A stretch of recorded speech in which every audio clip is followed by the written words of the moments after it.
Welcome to the Daily Quiz Podcast. Today's category is Science and Nature. Let's get to it. Question 1. What was the name of the first plastic ever developed?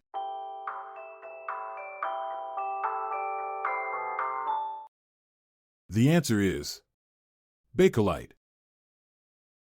Bakelite, the first synthetic plastic ever developed, was invented by Belgian-born American chemist Leo Hendrik Baekeland in 1907. Its creation revolutionized the world of manufacturing and consumer goods. Bakelite's versatility and durability made it a popular material for everything from telephones to jewelry, earning it the nickname the material of 1,000 uses. Question 2. What term is applied to ethyl alcohol that has been treated with poison to make it unfit for human consumption?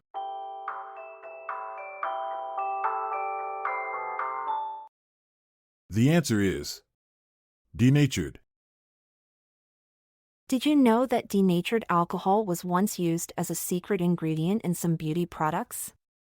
During the Prohibition era in the United States, women would use denatured alcohol to create homemade nail polish remover. It's a good thing we now have safer alternatives readily available.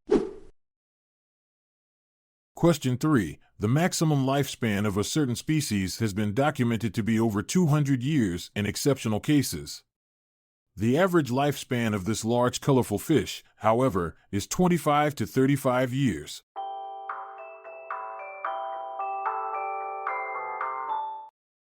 The answer is koi. Koi, the large colorful fish often found in decorative ponds, have a maximum lifespan that can exceed 200 years in rare instances. These exceptional cases are a testament to their resilience and ability to thrive in well-maintained environments. However, on average, most koi live for about 25 to 35 years, still making them impressive companions for any pond enthusiast. Question 4. What element has the periodic table name Sb?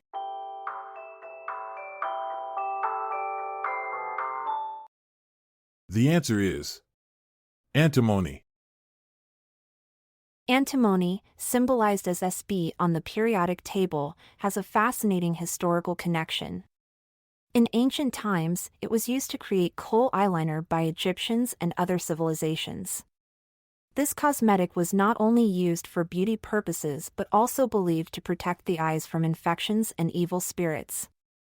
So next time you apply eyeliner, remember its ancient roots in antimony. Question 5. The Big Dipper is part of what constellation?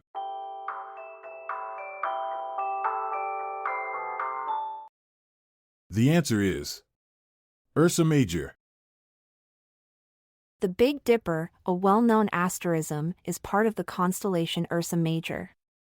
But did you know that the Big Dipper isn't actually a constellation itself? It's made up of 7 stars that are part of Ursa Major, and its shape resembles a ladle or saucepan. So next time you spot the Big Dipper in the night sky, remember it's just a small piece of the magnificent Ursa Major. Question 6. What is the meaning of the name of the constellation Camelopardalis?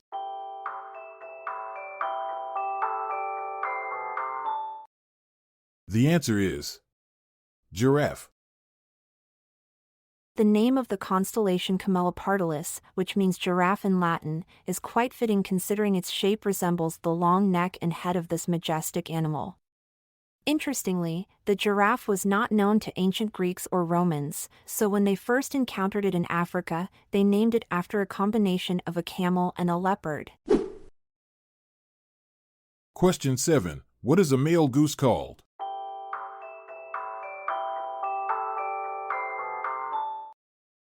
The answer is gander. A male goose, also known as a gander, is not just an ordinary bird. In fact, they are quite protective of their flock and will fearlessly defend their territory from any potential threats. So next time you see a gander strutting around with confidence, remember that he's not just showing off his feathers, he's also keeping his feathered family safe. Question 8. garter snakes, despite being reptiles, have a unique way of reproducing. Unlike most reptiles, they do not lay eggs.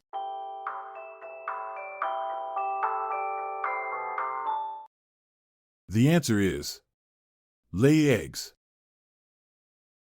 Garter snakes, known for their vibrant colors and slithering ways, defy the reptilian norm by giving birth to live young instead of laying eggs. These sneaky serpents have evolved a unique reproductive strategy similar to mammals, making them quite the exception in the reptile world. Question 9. What is an angle of less than 90 degrees known as?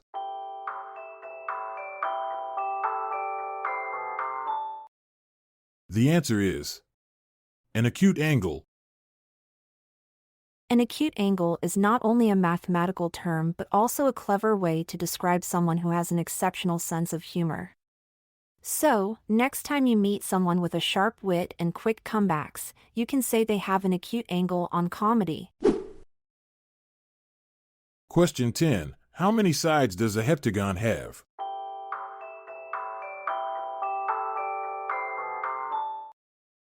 The answer is 7.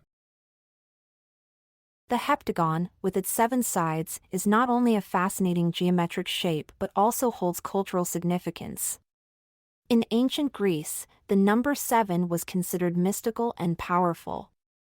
It represented the 7 classical planets known at that time: Sun, Moon, Mars, Mercury, Jupiter, Venus, and Saturn. So next time you see a heptagon, remember its connection to ancient beliefs.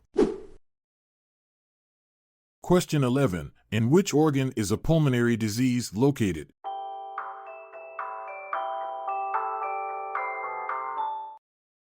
The answer is lung. The lungs, those marvelous organs responsible for our breath, are the battleground for pulmonary diseases. From asthma to pneumonia and chronic obstructive pulmonary disease, COPD, these conditions can affect the delicate airways and tissues within our lungs, making it harder for us to breathe. So take a deep breath and appreciate your healthy lungs. Question 12. What plant is opium derived from?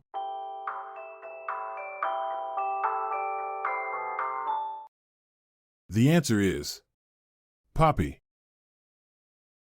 The poppy plant, from which opium is derived, has a fascinating history.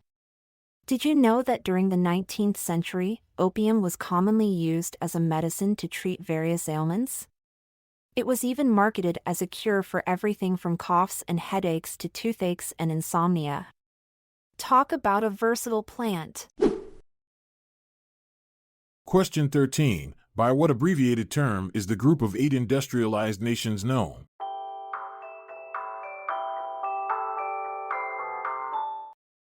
The answer is G8 Summit.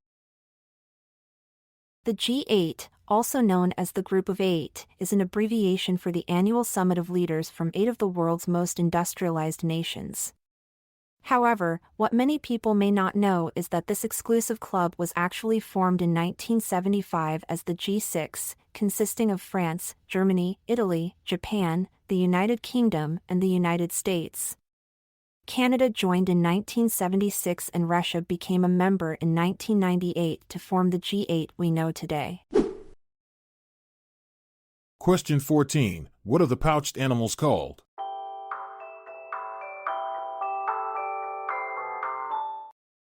The answer is marsupials. Marsupials, those adorable creatures with pouches, have a unique way of carrying their young. But did you know that not all marsupials have pouches? The marsupial anteater, also known as the numbat, is one exception. Instead of a pouch, this little critter carries its babies on its back. Talk about hands-free parenting.